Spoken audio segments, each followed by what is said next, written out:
Sir నమస్తే అండి. నమస్తే. బొద్దింక జనతా పార్టీ దాన్ని సీజేపీనో, బీజేపీనో అది బీజేపీనే. బీజేపీనే. బొద్దింక జనతా పార్టీ సృష్టించిన ప్రభంజనం అంతా ఇంతా కాదు. ఇదంతా చేసింది జంజీ వాళ్ళే. అక్కడ మనం ఇంతకుముందు కూడా కొన్ని కొన్ని రాష్ట్రాల్లో మనం చూసాం. నేపాల్‌లో చూసాం, బంగ్లాదేశ్‌లో చూసాము. యువత శ్రీలంక. బయటికొస్తే శ్రీలంకలో యువత బయటకొస్తే ఏం జరుగుతుందో కాస్త దూరం నుంచి చూసాం. ఇప్పుడు ఈ సంఘటనతో చాలా దగ్గర నుండి చూస్తున్నాం. ఇప్పుడు ప్రధానమంత్రి నరేంద్ర మోదీ గారు కూడా ఫోకస్ చేశారంట జంజీ పైన. అసలు రీల్స్ అంటే ఏంటో తెలుసా మీకు? ఎలా పెడతారో తెలుసా? కాస్త ఫోకస్ చేయండి అంటూ కేంద్ర మంత్రులకు క్లాస్ పీకారంట ఆయన. అంటే జంజీని దృష్టిలో పెట్టుకోండి అనేది చెప్పాడు బానే ఉంది. హ్మ్. అంటే యూత్‌తో మింగిల్ అవ్వండి కూడా చెప్పుంటాడాయన. కలవండి. మీ పిల్లలతో మీరు మాట్లాడండి. హ్మ్. మీ పిల్లల దగ్గర నుంచి నేర్చుకోవాల్సినవుంటాయి నేర్చుకోండి. ఇవన్నీ చెప్పుంటాడు. అంటే ప్రెజెంట్ జనరేషన్‌తో మీరు లింక్ అవ్వండి. వాళ్ళతో జెల్ అవ్వండి అని చెప్పాడాయన. అయితే జెల్ అయ్యే కండిషన్ ఉందా అనేది డౌట్. ఎందుకంటే వీళ్ళకి తెలీదు. ఆయనకి గూడా తెలుసని నేననుకోను. జంజీ ఏం కోరుకుంటోంది? అసలు జంజీ అని చెప్తున్నటువంటి జనరేషన్ యూత్ వాళ్ళు వాళ్ళ పేరెంట్స్‌తో ఎలా ఉంటున్నారు అనేది చూస్తే, ప్రస్తుత సమాజంలో పిల్లల్ని చూసి తల్లిదండ్రులు భయంతో వణికిపోతున్నటువంటి పరిస్థితులున్నాయి. హ్మ్. ఎందుకు వణుకుతున్నారు తల్లిదండ్రులు? ఈ పిల్లలు ఎందుకు అంత భయంకరంగా తయారవుతున్నారు? దాని వెనకాల ప్రభుత్వ నిర్వాకం ఏమిటి? సమాజం నిర్వాకం ఏమిటి? అనే దాని మీద ఏ రోజైనా భారతీయ జనతా పార్టీ ఎక్కడైనా మాట్లాడిందా? జీవితంలో చేయలా. అంటే ఏం నేర్పుతున్నాడు ఈయన? యువతను ఎలా రెచ్చగొట్టొచ్చో నేర్చుకోండి. అంటే జంజీని ఎలా కంట్రోల్ జేయాలి? అంటే మీరు వాళ్ళని ఎలా ప్రలోభపరిచి కంట్రోల్‌లోకి తీసుకోవాలి? వాళ్ళని ఎలా డీవియేట్ చేయాలి? హ్మ్. ఈ విద్యలు నేర్చుకోండి అని చెప్తున్నాడాయన. అంతే తప్ప వాళ్ళ ఆదర్శాలు, వాళ్ళ ఆలోచనలు, వాళ్ళ సమస్యలు పట్టించుకుని వాళ్ళ వలన మిగిలిన సమాజానికి వాటిల్లుతున్నటువంటి ఇబ్బందిని దృష్టిలో పెట్టుకుని, వాళ్ళని మార్చాలి అనే ప్రోగ్రామ్ మీరు తీసుకోవద్దు అనే కాషన్ గూడా ఉంది ప్రధానమంత్రి గారి మాటల్లో. హ్మ్. అందుకని ప్రధానమంత్రి గారేదో ఈ జంజీ కోసం ఏదో తాపత్రయపడుతున్నాడు అని కాదు. ఇప్పుడు వీళ్ళు అట్రాక్ట్ అవుతున్నారేమో ఆ కొత్త ఆలోచన విధానానికి, ఆ అట్రాక్షన్ తగ్గించండి ముందు. ఆ అట్రాక్షన్ తగ్గించటానికి మీరు ఇంకేదో బిస్కెట్‌లేసే ప్రయత్నం చేయండి. చేసి వాళ్ళలోకి వెళ్ళండి. మీరు నిరుత్సాహపడొద్దు మిత్రులారా! మీకోసం భారతీయ జనతా పార్టీ అనే ఒక పార్టీ ఉంది. నరేంద్ర మోడీ అనేటువంటి ఒక ప్రధానమంత్రి ఉన్నాడు. కాబట్టి మీకు ఏం కావాలో అవన్నీ వారు సమకూరుస్తారు. హ్మ్. మీరు వారికి విధేయంగా ఉండండి అని చెప్పండి మీరెళ్లి. కనెక్ట్ అయ్యి పబ్బులకెళ్ళి, లేకపోతే వాళ్ళు డ్రగ్స్ తీసుకునే ఏరియాలకి వెళ్ళి వాళ్ళతో పాటు కూర్చొని మీరు కూడా కొంచెం సేవనం చేసి, వాళ్ళతో మింగిలయ్యి వాళ్ళ వాళ్ళ బుర్రలో ఈ అభిప్రాయాలు నాటండి అని చెప్తున్నాడు ఈ పెద్ద మనిషి. రీల్స్ చేయండి మీరు కూడా. హ్మ్. రీల్స్ చేయడం ద్వారా మీకు ఫాలోవర్స్ వస్తారు. ఆ ఫాలోవర్స్‌ని ఆర్గనైజ్ చేయండి. వాళ్ళలో మనకేం కావాలో దాన్ని నింపే ప్రయత్నం చేయండి.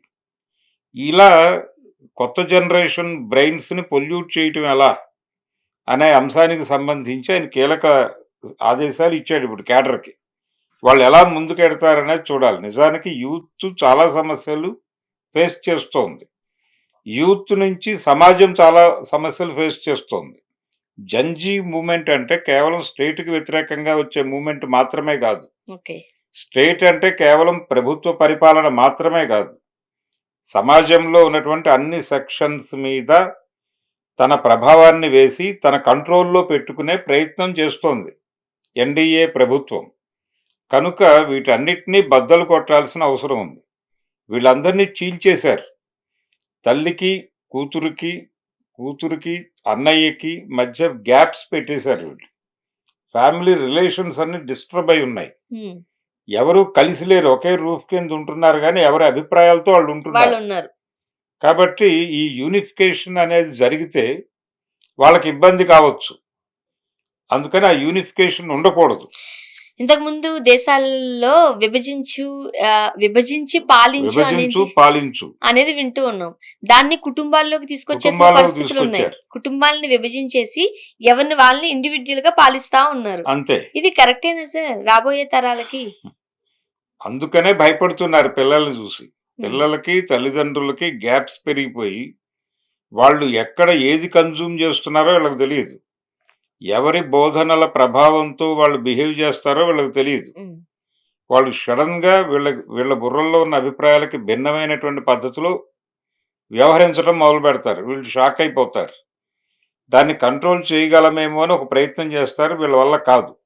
ఎందుకంటే వీళ్ళకి, వాళ్ళకి అంత రిలేషన్ డెవలప్ అయ్యి ఉండదు. ఇప్పుడు మీరన్నట్టు వాళ్ళకే పుట్టినప్పటికీ, వాళ్ళ కొడుకుతోనో, కూతురుతోనో వాళ్ళకి 100కి 150% లింక్ ఉండకపోవచ్చు. హ్మ్. లేనప్పుడు వాళ్ళు ఇంకెక్కడో ఇంకో భావజాలానికి ఎక్స్‌పోజ్ అయ్యి, వాళ్ళొచ్చి మాట్లాడుతున్న విషయాలు యాక్సెప్ట్ చేయలేక, వీళ్ళతో ట్రావెల్ అవ్వలేక, ఇంటికి పిల్లలొస్తున్నారంటే భయంతో దాక్కుంటున్నటువంటి పేరెంట్స్ చాలామంది ఉన్నారిప్పుడు సమాజంలో. ఇలాంటి వాటిని మీరు అడ్రెస్ చేయగలరా ప్రధానమంత్రి గారు అని అడగాలి ఆయన్ని కూర్చోబెట్టి. జంజీ అంటే వాళ్ళు కూడా. వాళ్ళే జంజీ. ఆ జంజీలో 100 గందరగోళాలున్నాయి. ఇప్పుడు ఆ జంజీకి కావాల్సినవి ప్రభుత్వాలు ఇవ్వట్లేదు. చదువుకుందామంటే అవన్నీ ప్రైవేటీకరణ చేసేస్తున్నారు. ఉద్యోగాలు లేవు. వాళ్ళు బ్రతికే పరిస్థితులు కనిపించట్లేదు. ఒకవేళ ఉద్యోగాలు మాకివ్వండి నోటిఫికేషన్స్, మేము పనులు చేస్తాం, మాకు ఉద్యోగం కల్పించండి, మేము పని చేస్తాం అన్న వాళ్ళకి నోటిఫికేషన్‌లే లేవు. ఇంక ఉద్యోగం అంటే వరకు ఎందుకు? ప్రభుత్వం వైపు నుంచి ఉద్యోగాలు లేవు. మీరేదో ఒక పని చేసుకొని బతకడానికి బయటెక్కడో పనులు దొరుకుతాయి. హ్మ్. అంటే చాలా షాపుల ముందు వేకెన్సీ ఉంది. ఎవరైనా వాంటెడ్ అనేటువంటి బోర్డులు కనిపిస్తున్నాయి. డిగ్రీ చదువుకున్న వాళ్ళు షాపుల్లో పని చేయమంటే 4 అడుగులు వెనక్కే వేస్తారు కదా! ఏదో పని చేసుకొని ఈరోజు భోజనానికి సంపాదించుకోండి మీరు. అలాంటప్పుడు జంజీ ప్రభుత్వాలతో ఎట్లా ఉంటది? మాకు చదువు ఇవ్వట్లేదు మీరు, ప్రైవేటీకరణలు చేస్తున్నారు, మాకు ఉద్యోగాలు ఇవ్వట్లేదు మీరు. సో, మేము ఫోను పట్టుకుంటేనేమో మీరు బొద్దింకల్లాగా లేజీగా పైగా ఉంటున్నారని అంటున్నారు. ఆస్తులు గుంజేసుకుంటున్నారు. ఆ! మా నాన్నగారు ఏదో తిప్పలు పడి మా తాత దగ్గర నుంచి వచ్చిన 2 ఎకరాలు కాపాడాడు. ఆ భూమిని మీరేదో ఫ్యాక్టరీ పెడతామని గుంజేసుకుంటారు. ఏంటి మా తీసేసుకుంటున్నారు. పరిస్థితి? సో, జంజీకి ఇవ్వాల్సినవి ఇవ్వడం మానేసి, మంత్రుల్ని జంజీలుగా మారండి. మీరన్నట్టు పబ్బులకెళ్ళండో, ఇంకోటెళ్ళడం ఏం చేయాలి పబ్బులకెళ్ళి వీళ్ళు? హ్మ్. పబ్బులకెళ్ళో లేకపోతే వాళ్ళు డ్రగ్ జోన్స్‌కో వెళ్ళి ఏం చేయాలి వీళ్ళందరూ వాళ్ళ వాళ్ళ బుర్రల్లో ఈయన భావజాలం నాటాలి. హ్మ్. వాళ్ళతో పాటు వాళ్ళు ఏం కన్జ్యూమ్ చేస్తున్నారో అది కన్జ్యూమ్ చేస్తే తప్ప వీళ్ళని వాళ్ళు ఆ సొసైటీ యాక్సెప్ట్ ఆ చేయదు. దారి కరెక్ట్ అంటారా? వాళ్ళకివ్వాల్సినవి ఇవ్వడం కరెక్ట్ అంటారా? వాళ్ళ దగ్గర నుంచి లాక్కోకుండా ఉండడం కరెక్ట్ అంటారా? అంటే రెండోది చేసే పరిస్థితుల్లో ప్రభుత్వాలు లేవు. లేక ఈ చిట్కా వైద్యం చెప్తున్నాడు ఈయన. హ్మ్. ఈ చిట్కా వైద్యం చెప్తూ మీరు కూడా రీల్స్ చేయండి. మీరు కూడా విచిత్రమైన కాస్ట్యూమ్స్ వేసుకొని వింతగా కనిపించండి ప్రపంచానికి. ఈ వింత మిమ్మల్ని చాలా మందికి కనెక్ట్ చేస్తుంది. హ్మ్. ఆ కనెక్ట్ అయిన వాళ్ళందరికీ హామీలివ్వండి. మీకేం కావాలంటే అది ప్రొవైడ్ చేయడానికి ఢిల్లీలో ఒక ఆయనున్నాడు. దండం పెట్టుకోండి రోజు ఆయనకే ఓటేయండి అని ప్రమోట్ చేయండి. ఇది చాలు మీ జీవితానికి సాకారం అని చెప్పుంటాడు ఆయన గదిలో. కానీ బయటికి ఎలా ప్రొజెక్ట్ అయిందిది? జంజీని కనెక్ట్ చేసుకోవటానికి ఆయన విపరీతంగా తహతహలాడుతున్నాడు. ఈ బొద్దింక జనతా పార్టీని దెబ్బ కొట్టడం అనే వ్యూహం గురించి మోడీ గారు సీరియస్‌గా ఆలోచిస్తున్నారు. ఒకసారి ఆయన నిర్ణయం తీసుకుంటే ఆయన 56 ఇంచుల ఛాతీ ముందు నిలబడడానికి ఎవరికీ ధైర్యం లేదు. అసలెవరికీ అర్హత కూడా లేదు. అన్న లెవెల్ ఇంప్రెషన్‌ని ఇచ్చే ప్రయత్నం చేస్తున్నారు. ఆ ఇంప్రెషన్ బిల్డింగ్ ప్రోగ్రామ్‌లో భాగమే ఈ మీరందరూ రీల్స్ చేయండి. మీరందరూ రోజు యాక్టివ్‌గా ఉండండి. సోషల్ మీడియాలో ఇన్‌ఫ్లుయెన్సర్‌గా మారండి. హ్మ్. ఈ ప్రవచనం వెనకాల ఉద్దేశ్యం అదే. అసలు ఇప్పుడు మనం ఇక్కడ చూసిన దాని ప్రకారము అసలు జంజీకి ఏం కావాలి? ఎందుకు జంజీ ఇంత ఆగ్రహావేశాలతో రగిలిపోతున్నారనేది అర్థమైందంటారా? ఏ మాత్రమూ అర్థం కాలేదు వాళ్ళకి. ఇది కావాలనుకుంటున్నారు. ఈ ఆగ్రహము, ఈ ఆవేశము ఉండాలి. ఆళ్ళు పిచ్చోళ్ళయిపోతున్నారు. ఆగ్రహ ఆవేశాలు కాదు. హ్మ్. ఈ జనరేషన్‌లో సైకలాజికల్ డిజార్డర్ ఉన్నటువంటి పేషెంట్‌ల సంఖ్య విపరీతంగా పెరుగుతోంది. ఇది ఎందుకు పెరుగుతోంది అనే దాని మీద ఒక్క స్టడీ చేయలేదు ఇప్పటివరకు ప్రభుత్వం అధికారికంగా. హ్మ్. బయట చాలా ఎన్‌జీఓలు దాని మీద పరిశోధన చేసి అనేక నివేదికలు వెలువరించిన సందర్భం ఉంది. కానీ ప్రభుత్వం ఈ రోజు వరకు దేన్ని కన్సిడరేషన్‌లోకి తీసుకోలా. అది మీకు వాళ్ళ మీద ఉన్న ప్రేమ. కాబట్టి ఎలా వాడుకోవాలి వాళ్ళని అనేది తెలుసుకోండి. వాళ్ళతో కనెక్ట్ అవ్వండి అని చెప్తున్నాడు అంతే. పార్టీ లీడర్స్‌కి ఆయన ఇస్తున్న గైడెన్స్ ఏంటంటే, వాళ్ళ సమస్యలు ఎలాగూ మనం పట్టించుకోం. మీరు కనీసంగా వాళ్ళతో కనెక్టివిటీ తెచ్చుకోగలిగితే, అక్కడ వరకు మీ సర్కిల్ వరకు మీరేదో బిస్కెట్ వేసి వాళ్ళని వశపరుచుకుంటే ఉమ్, వాళ్ళందరూ మన కోసం పనిచేస్తారు కదా! మధ్యలో ఈ బొద్దింకల పార్టీయో మరొకటో వచ్చినప్పుడు అటు డీవియేట్ కాకుండా ఉంటారు. ఈ డీవియేషన్స్ తగ్గించడానికి మీరు పవర్ సెంటర్‌గా నిలబడండి. ఆ ఊర్లో పార్టీ నాయకుడిగా మీరు ఎస్టాబ్లిష్ అవ్వండి. ఉమ్, లేకపోతే ఈ బొద్దింకల పార్టీ పేరు చెప్పి ఎవడో కొత్తోడొచ్చి పట్టుకుంటాడు. ఇది ప్రమాదం.